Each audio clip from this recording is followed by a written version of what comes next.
This is a guided walkthrough for the TryHackMe Advent of Cyber 2024 event, day 9. So the topic of this room is GRC, and the title of this activity is 9 o'clock, make GRC fun, tell no one. All right, so what's going on in today's story? McSkitty and Glitch want to hire an e-discovery company to process some forensics data for their investigation. They have invited bids from third parties for this purpose. 3 companies have bid for the project. McSkitty and Glitch now need to do a risk assessment on all 3 of these companies to identify the one with the least amount of risk so that they can move forward. All 3 companies were required to fill out a questionnaire based on which risk assessment will be done. Introduction to GRC. Governance, risk, and compliance plays a crucial role in any organization to ensure that their security practices align with their personnel, regulatory, and legal obligations. Although in general, good security practices help protect a business from suffering a breach, depending on the sector in which an organization operates, there may be external security regulations that it needs to adhere to. Let's take a look at some examples in the finance sector. Reserve bank regulations. In most countries, banks have to adhere to the security regulations set forth by the country's reserve bank. This ensures that each bank adheres to a minimum security level to protect the funds and information of their customers. SWIFT CSP. Banks use the SWIFT network to communicate with each other and send funds.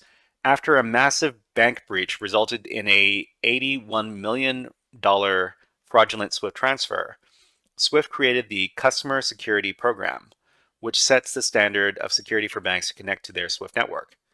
Data protection.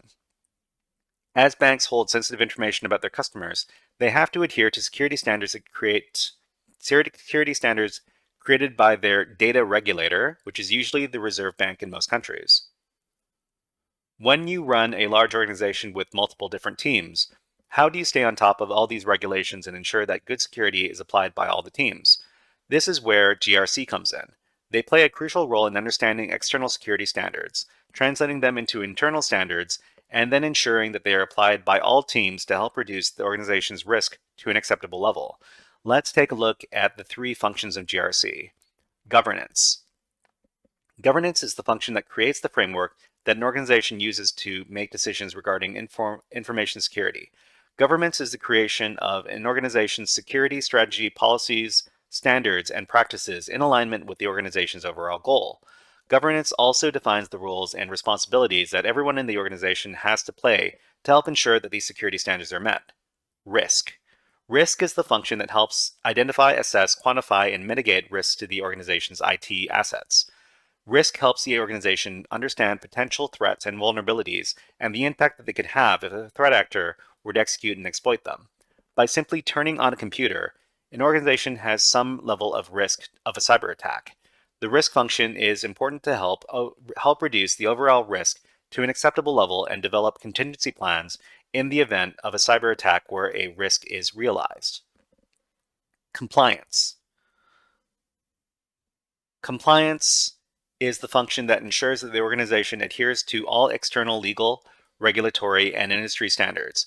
For example, adhering to the GDPR law or aligning the organization's security to an industry standard such as NIST or ISO 27001. Introduction to risk assessments. Before McSkitty and Glitch choose an e-discovery company to handle their forensics data, they need to figure out which one is the safest choice. This is where a risk assessment comes in. It's a process to identify potential problems before they can happen. Think of it as checking the weather before going on a hike. If there's a storm coming, you'd want to know ahead of time so you can either prepare or change your plans. Why are risk assessments done? Risk assessments are like a reality check for businesses. They connect cybersecurity to the bigger picture, which minimizes business risk. In other words, it's not just about securing data, but about protecting the business as a whole. Imagine if you run an online store that collects customer information like names, addresses, and credit card details.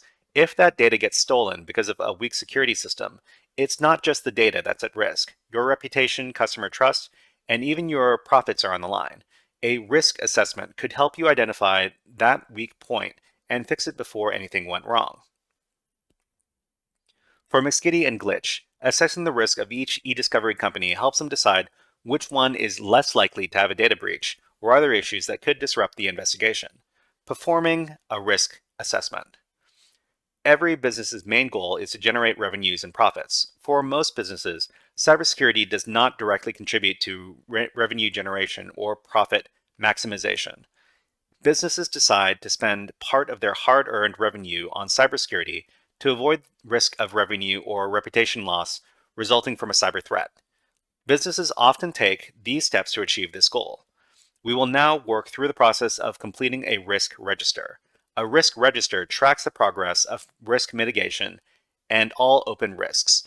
An example of such a risk register is shown in the animation below. Let's take a look at the steps required to add risks to the risk register. Identification of risks. To assess risk, we must first identify the factors that can cause revenue or reputation loss resulting from cyber threats. This exercise requires careful assessing of the attack surface of the organization and identifying which areas might be used to harm the organization. Examples of identified risk can be an unpatched web server, a high-privileged user account without proper security controls, a third-party vendor who might be infected by malware connecting to the organization's network, or a system for which support has ended by the vendor and is still in production. An organization might identify several other risks in addition to these examples. However, in addition to just identifying risks, these risks need to be quantified. After all, the likelihood of materializing a risk on a cordoned off and isolated server differs greatly from that of a public-facing server hosting a web front end.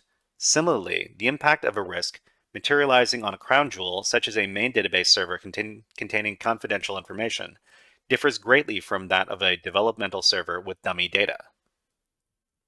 Assigning likelihood to each risk.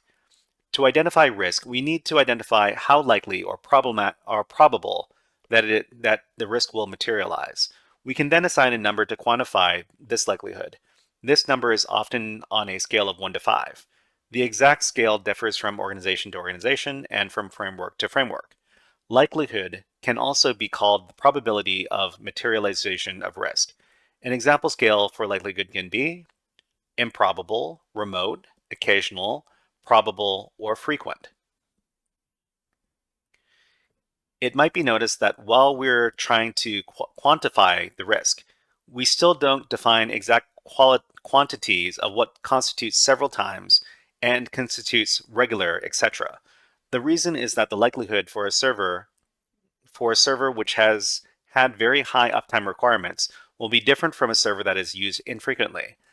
Therefore, the likelihood scale will differ from case to case and from asset to asset. On the flip side, we can see that this scale provides us with a very usable scale for differentiating between different probabilities of occurrence of a certain event. Assessing impact to each risk. Once we've identified the risks and likelihood of a risk, the next step is to quantify the impact this risk's materialization might have on the organization. For example, if there is a public-facing web server that is unpatched and gets breached, what will the impact be on the organization? Different organizations calculate impact in different ways. Some organizations might use the CVSS scoring to calculate the impact of a risk. Others might use their own rating derived from the confidentiality, integrity, and availability of a certain asset, and others might base it on the severity categorization of the incidents. Similar to the likelihood, we must also quantify impact, often on a scale of 1 to 5. An example scale of the impact can be based on the following definitions. So just a second, gotta turn down the music a little bit. It's a bit loud. Informational, so scale of impact can be based on the following definitions. Informational, low, medium, high, and critical. So ranging from informational, very low impact, to critical, posing an existential threat to the organization. Risk ownership. The last step to performing a risk assessment is to decide what to do with risks that were found. We can start by performing some calculations on the risk itself. The simplest calculation takes the likelihood of the risk and multiplies it with the impact to get the risk of the risk to get a score. Some risk registers make use of more advanced rating systems such as DREAD. Assigning scores to the risks helps organizations prioritize which risks should be remediated first.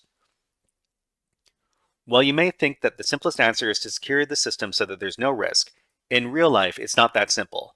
Implementing more security costs more money, and it doesn't help if we spend more money on security than what we risk losing if we leave one open to the risk. In this last step, we decide who owns the risks that were identified. These team members are responsible for performing an additional investigation into what the cost would be to close the risk versus what we could lose if the risk is realized. In the cases where the cost of security is lower, we can mitigate the risk with more security controls. However, were it higher, we can accept the risk. Accepted risk should always be documented and reviewed periodically to ensure that the cost has not changed. Internal and third-party risk assessments. Risk assessments are not just done internally in an organization, but they can also be used to assess the risk that a third party may hold to our organization. Today, it is very common to make use of third parties to outsource key functions of your business. For example, a small organization may outsource its financial division to a large auditing firm, or a large organization may outsource the development of some of its applications to a software engineering firm. However, this changes the risk as a compromise of the third party, where we may not have full control over their security, could still result in the compromise of our data or sensitive assets. As such, we need to consider the risk the third party poses to us. Why do companies do internal risk assessments? Internal risk assessments help companies understand the risks they have within their own walls. It's like taking a good look around your house to check if you have any leaks or broken windows. For example, if a company finds that its software is outdated, it can prioritize updating it to prevent potential attacks. Internal risks help identify weak spots in security, direct resources to most important areas, and stay compliant with security rules and regulations. Why do companies do risk assessments of third parties? Companies don't just assess themselves. They also need to evaluate the risks that come from working with other companies, like vendors, suppliers, and partners. This is called a third-party risk assessment, and it's important because one weak link in the chain can affect everyone. Let's make it simple. McSkitty and Glitch want to make sure whichever e-discovery company they choose won't leak or lose sensitive data. So they will be reviewing if these companies have good security measures to keep data safe, follow data protection rules, and align with security standards that McSkitty and Glitch have in place. By doing a third-party risk assessment, McSkitty and Glitch are reducing potential supply chain risks, making sure the investigation doesn't run into trouble because of a weak security link in the chain. In order to do this, McSkitty has to create a risk assessment that can be sent to potential third parties. Based on the answers provided by the third parties, McSkitty can then make an informed decision on which third party would be best. Procuring a partner. Let's put this knowledge to the test. Let's start the static site attached to this task by pressing the View Site button below. Okay, so when we do this exercise here, you will need to assess the level of risk each of the vendors pose. We sent a questionnaire to each potential third party and have received their answers. Using these answers, you will have to add new risks to the risk register, which will give an overall risk score for each third party. Once done, we can choose the third party that has the lowest risk score. Okay, so let's click on this button over here called View Site. And we've got some instructions over here. You'll be assessing 3 vendors based on their responses to security questions. For each vendor, we're going to review the vendor's response to each security question, identify potential risks based on their responses, and add them to the risk register. For each risk, provide a clear description of the risk, rate the impact from 1 to 4, where 4 is highest, and rate the likelihood from 1 to 4, where 4 is highest. The risk score is automatically calculated by multiplying impact times likelihood. The vendor risk score is the sum of all risk scores for that vendor. Your goal is to identify the vendor with the lowest total risk score. Okay, so got it.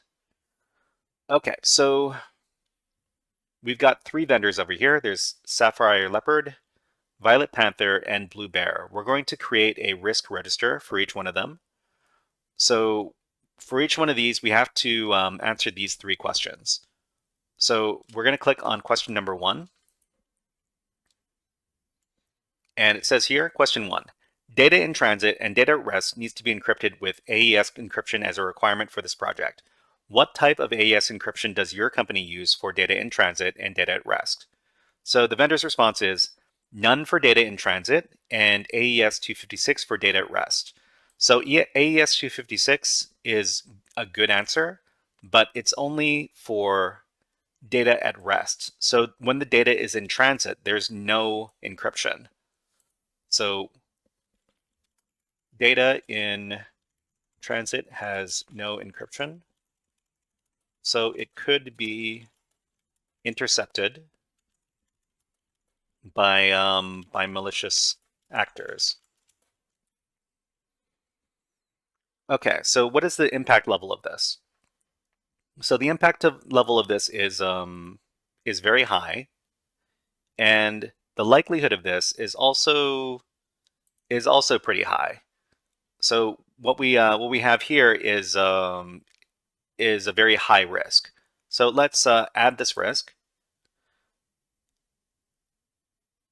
and it says assessment needs review.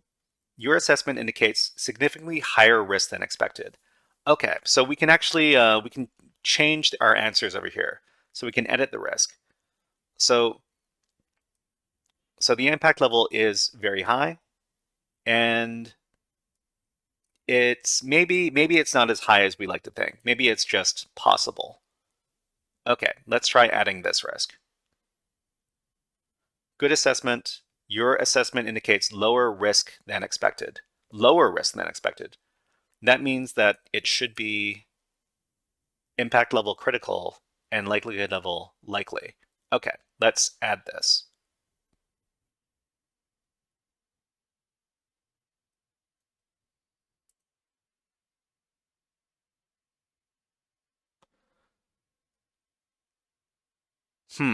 I guess we can't go back after this. All right, let's go over to question 2. So question 2 is, what kind of access controls do you have to ensure data is accessed only by the authorized people? The vendor says, data can be accessed by all people on the relevant team and by global administrators. This is very bad. So all people on the relevant team means that people that are not in charge, of looking at the data can view the data. And global administrators means that there are even more people that can access the data. So this is a very bad response. So this is a critical impact, and let's just say it's likely to occur, because the more people you have that can access the data, the more likely it could be accessed in a insecure way. So because the data can be accessed by everyone on the relevant team and by global admins, this presents an unacceptable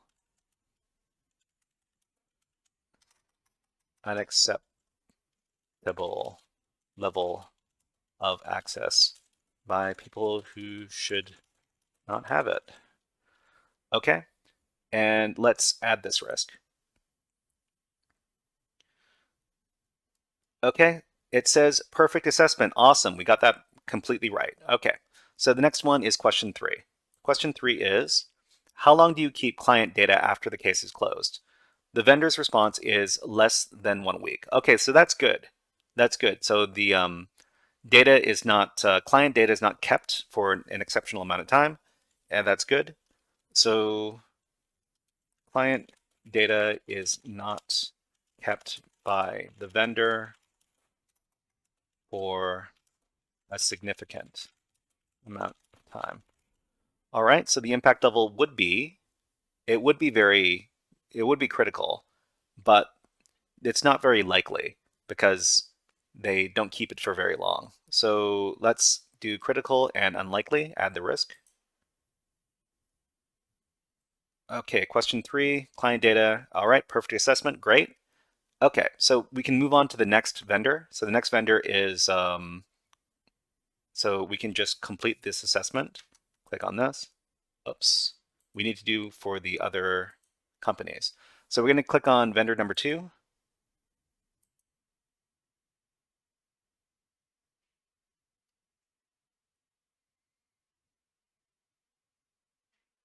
What was wrong here? All risk assessments must the expected impact and likelihood values exactly before proceeding. Oh, okay. So we need to fix up our question 1. So question 1 is, let's edit that. Okay, so question 1, we're going to change our score from critical and likely and add the risk. Now, higher risk than expected. Okay, so let's edit again. Question 1, possible, add the risk. Lower risk than expected. Okay, so I guess we need to change the change this from critical and possible to this is lower than expected.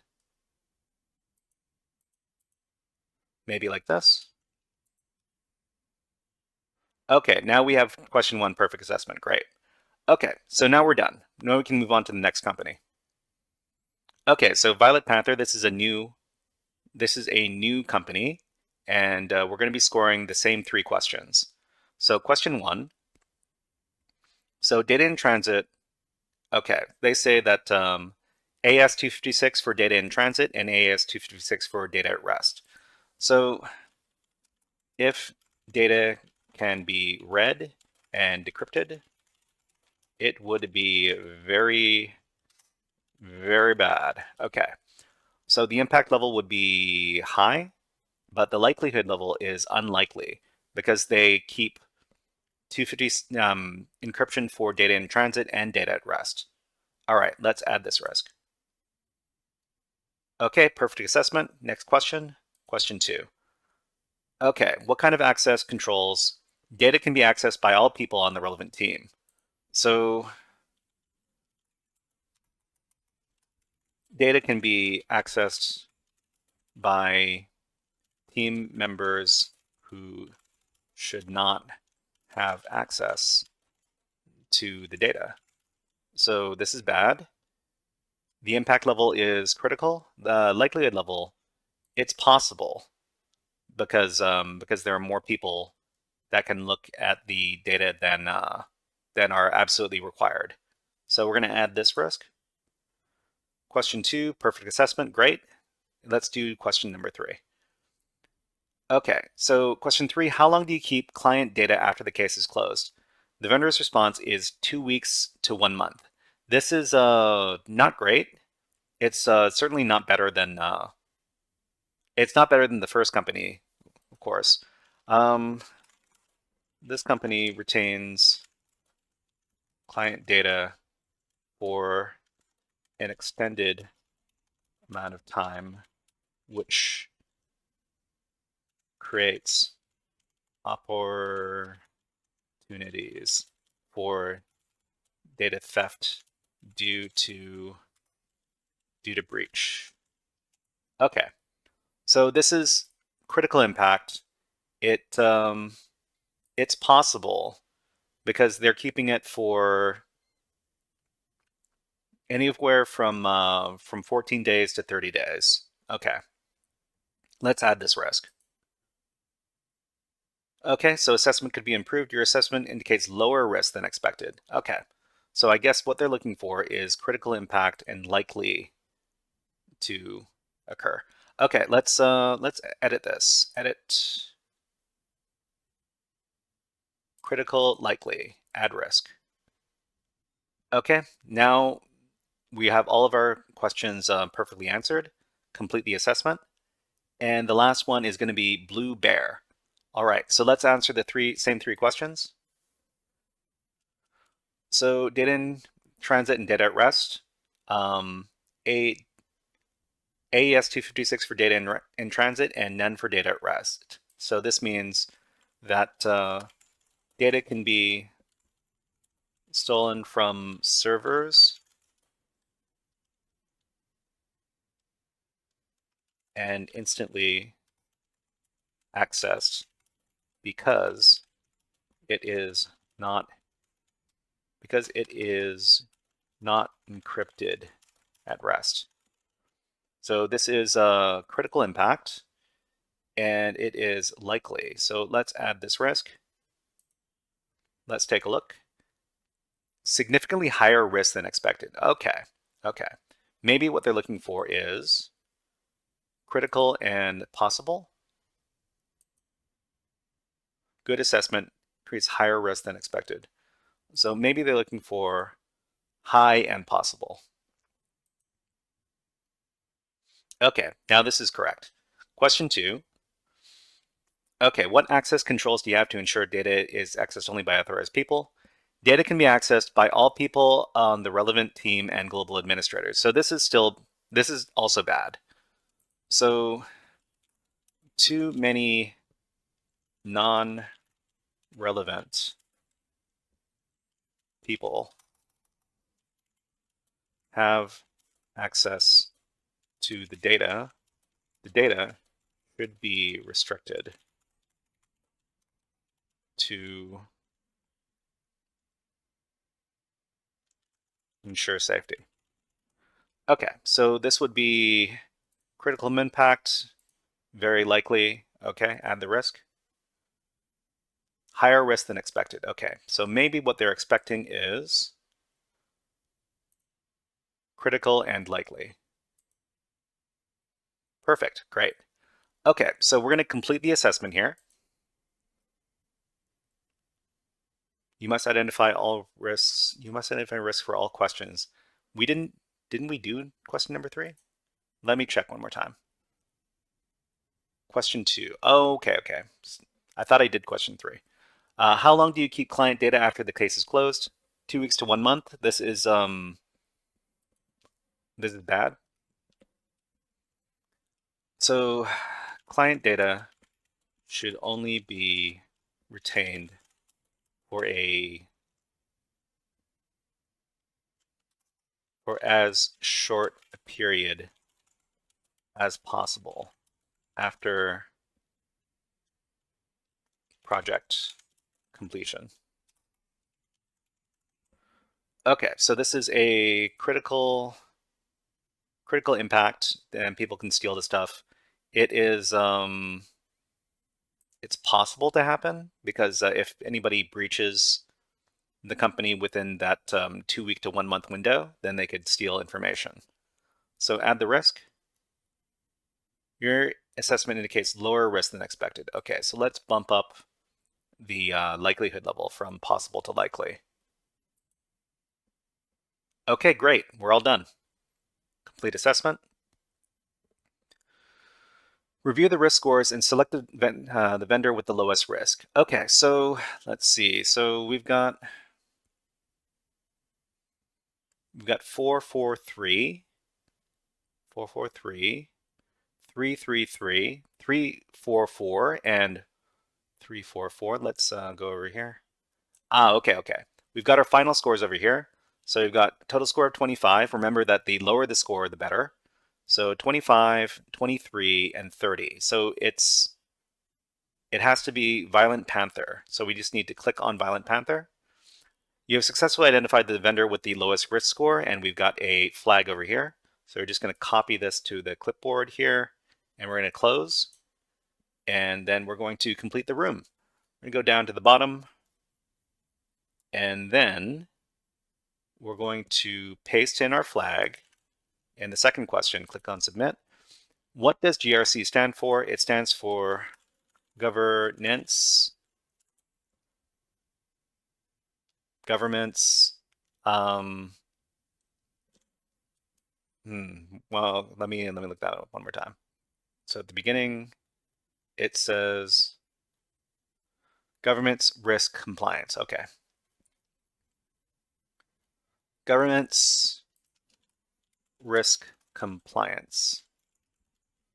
Click on submit. And then we're done. All right, so the last thing we need to do is, if you enjoyed this task, feel free to check out the risk management room. All right, click on complete. And we're completely finished this task. All right, so that was the guided walkthrough for day number 9 of TryHackMe's Advent of Cyber 2024 event. And we've got many, many more days to go, and we'll see you next time.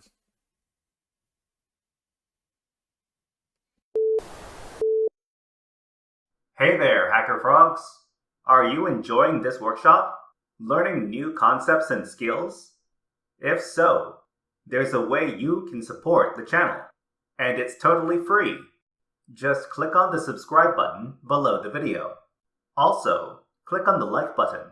And if you have questions or comments on this workshop, please leave them below the video. Thanks for listening. And now, back to our scheduled programming.